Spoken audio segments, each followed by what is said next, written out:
তৃণমূল তার স্বার্থের জন্য যাকে দরকার তাকে বলির বাকড়া বানাবে। দেখেছি তো আমরা, ভুলে যায়নি তৃণমূলের আচরণের কথা। আপনার এলাকায় বলুন না, একটা সময় ছিল যারা তৃণমূলকে দলে নিয়ে এসেছে তারা আজকে সাইড লাইনে, কারণ তারা হয়তো ঠিকঠাক তোলা তুলতে পারেনি, ভাগ দিতে পারেনি। যারা দুদিনের আজকে যারা তোলা ঠিক করে দিচ্ছে তাদেরকে নিয়ে আসলো, কিন্তু যারা মার খেয়ে কেস খেয়ে দলটা করলো তারা কোথায় আজকে? সাইড লাইনে। যার যখন দরকার লাগবে তাকে ধরে যে দিয়ে দেবে। এক সপ্তাহের মধ্যে বলেছিল কি বার করবে, এখন কি বলছে ওর ব্যাপারও বুঝে নেবে। আর সেই শাহজাহান শেখ কি বলছে বলুন তো, এখন বলছে নাকি আল্লাহ বিচার করবে। অবশ্যই আল্লাহ বিচার করেছে, আল্লাহ বিচার করেছে।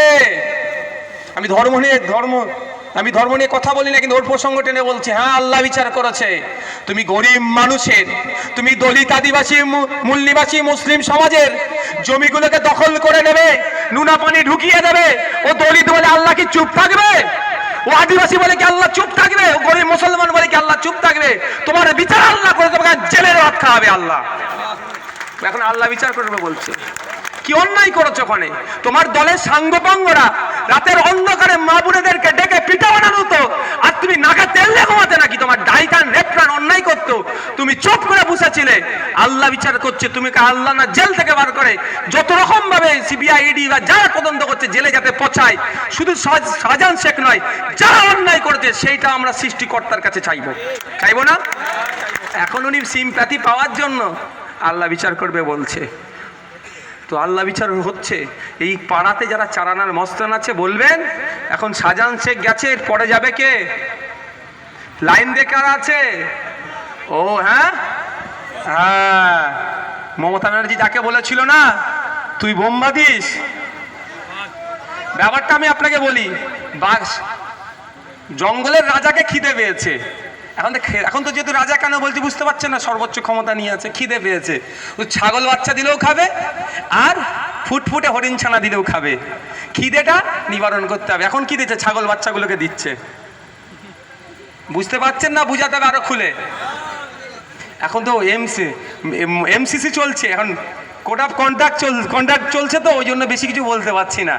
বুঝছেন? একটার পর একটা দিচ্ছে দেখুন, আর যারা ফাঁসছে দল হাত তুলে নিচ্ছে। আর আমি এখানে আপনাদের বলে যাই, আমাদের ভালোবাসার মানুষ কর্মী সমর্থক যারা আছেন আপনাদের উদ্দেশ্যে বলছি, বুক ফুলে রাজনীতি করুন।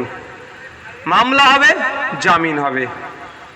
আমাদের একটা কথা বলে যাচ্ছি, আমাদের দলের এক নেতা হাওড়া জেলার জনাব হাজি মুজিবুর রহমান সাহেবকে মিথ্যা মামলায় দীর্ঘদিন জেল খাটিয়েছে, এখনো আছে, একটা মামলা বাকি আছে। আমরা মামলা আজকে আমি গিয়েছিলাম, এর আগে আমাদের নেতৃত্বরা গিয়েছে, আপনাদের বলে রাখি মিলিয়ে নেবেন। আমরা জামিন করিয়ে যে মামলাগুলো হচ্ছে কোয়াশিংয়ে যাব, কোয়াশিংয়ে গিয়ে মামলাটাকে নিষ্পত্তি করব। যে ওর নামে মিথ্যা মামলা দিয়েছে তার নামে আমরা মানহানির মামলা করব, আমরা ছাড়বো না। তো আমার ভালোবাসার মানুষদেরকে, আইএসএফ এর ভালোবাসার মানুষদেরকে যারা ডিস্টার্ব করবে, আপনার চিন্তিত হবেন না, মামলা হবে। সকালে উকিল আপনার জন্য কোর্টে পৌঁছে যাবে, আপনাকে জামিন করানো হবে। যদি এখানে না জামিন হয়, সুপ্রিম কোর্ট থেকে জামিন করিয়ে মালা পরিয়ে আপনার বাড়িতে পৌঁছে দেওয়া হবে।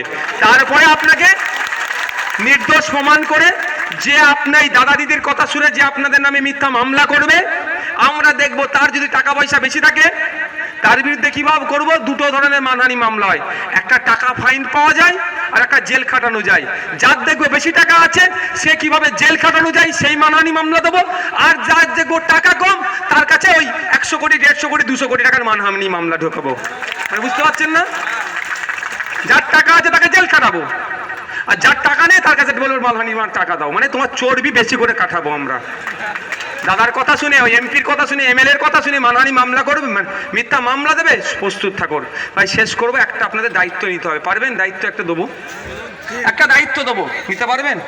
এখানে হাজার হাজার মানুষ এসেছেন, তো সবাই কিন্তু আমাদের পার্টির অ্যাক্টিভ কর্মী নয়। অ্যাক্টিভ কর্মী কত আছে? 150। সবাই ভোটার, সমর্থক, ভালোবাসার মানুষ। আপনাদেরকে এই শুধু 20 মে নয়, মে মাসের 20 তারিখ নয়, গণনার দিন পর্যন্ত পার্টির অ্যাক্টিভ কর্মীর ভূমিকা পালন করতে হবে। পারবেন? তারপরেও থাকতে হবে। পারবেন? যারা পারবেন হাত তুলুন তো। পারবেন তো? আমাদের অ্যাক্টিভ কর্মীর কাজ কি? বাড়ি বাড়ি থেকে লোককে বোঝানো তো খাম চিহ্নে ভোটটা কেন দিতে হবে। ওরা বলবে বিজেপি চলে আসছে, মাস্টার সাহেব বলেছে। আমি একটা সিটের কথা বলছি, রায়গঞ্জ। ওখানে মোহাম্মদ সেলিম সাহেব বিদায়ী এমপি ছিলেন। কংগ্রেস প্রার্থী দিয়ে মোহাম্মদ সেলিম সাহেবকে, তৃণমূল প্রার্থী দিয়ে, সিপিএম প্রার্থী দিয়ে ভোট কাটাকাটিতে কী হলো, বিজেপি চলে আসলো। এই ধরনের আরও বাকি 17টা সিটের ডেটা আমাদের কাছে রেডি আছে, আমরা সব উদাহরণ দিতে পারি। ওরাই ভোট কাটাকাটি করে বিজেপিকে নিয়ে এসে দাঁড় করাচ্ছে, কেন? বিজেপির ভয় দেখি আমাদের ভোটটা লুটবে, ওটা আমরা হতে দেবো না। দেখ, ওই প্রসঙ্গে যাচ্ছি না। আপনারা আছেন যারা, একটা আমি ঘটনা বলি, ঘটনার সাথে উত্তর দেবো। আমি একবার ক্যাব, ওলা উবেরের মতো একটা ক্যাব বুক করে আমি যাচ্ছিলাম আজমির শরীফে। যাওয়ার পথে একটা ড্রাইভারের সাথে পরিচয় হয়েছে, যে ড্রাইভার চালাচ্ছে। আমি মুখে মাস্ক ছিল, আমি কে না কে আমার পরিচয় কিন্তু জানিনি। বলতে বলতে দেখি বিজেপির বিরুদ্ধে প্রচুর বলে যাচ্ছে। আমার কৌতূহল বসে জিজ্ঞাসা করলাম, দাদা আপনি এত বিজেপির বিরুদ্ধে বলছেন কেন, কি ব্যাপার, আপনার নাম কি? প্রথম ভাবনা হয়তো মুসলিম নাকি। আমি আপনাদের বলি, মুসলমানদের শুধু বিজেপি ক্ষতি করেনি। কেউ যদি মনে করে শুধু মুসলমানদের ক্ষতি করছে, সে চরম, মানে অসত্যটাকে জানে না বলে সে চরম ভুল করছে। বিজেপি ভারতীয়দের ক্ষতি করছে। বিজেপি রাষ্ট্রায়ত্ত সম্পত্তিগুলোকে বিক্রি করে দিচ্ছে। যেই সম্পত্তির ওপরে আমার হিন্দু মা বাপেরও ভাগ আছে, আপনার আমারও অধিকার আছে, সেইগুলো বিক্রি করে দেয়। বিজেপি নাগরিকের ক্ষতি করছে। তো আমি বললাম, আপনি এত বলছেন কেন? বলছে একটা সময় এই বিজেপির ওই হিন্দু খাতরে মে হ্যাঁ হিন্দুকে বাঁচাবার টোপো আমি খেয়ে নিয়েছিলাম, অর্থাৎ বিজেপির হয়ে ভোট করিয়েছি বা বিজেপিকে ভোট দিয়ে আমরা আনলাম। এনে কি দেখেছে, যখন নন বিজেপি সরকার ছিল, দিনে 9টা 10টার দিকে, মানে দিনে যে মেহনতটা করতাম 3-4 হাজার টাকা ইনকাম হতো গাড়ি চালিয়ে। এখন মেহনত দ্বিগুণ করে দিচ্ছি বা অনেক বেশি মেহনত করছি, এখন ইনকাম কত হচ্ছে? অনেক কম। আমরা তাহলে আপনি একজন ক্যাব ড্রাইভার, আপনি বিজেপি এরকম করে কি লাভ পারবেন বিজেপিকে হারাতে?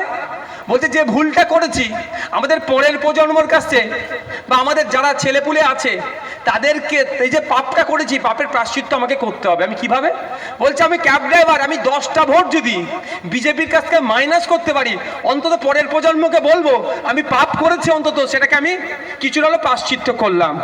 তাই আমরা 2014-র আগে যারা ভেবেছিলাম বিজেপি আমাদের উপকার করবে, আমরা 2011 সালের আগে যারা ভেবেছিলাম তৃণমূল আমাদের উপকার করবে, আমরা এসে দিনের শেষে কি দেখছি?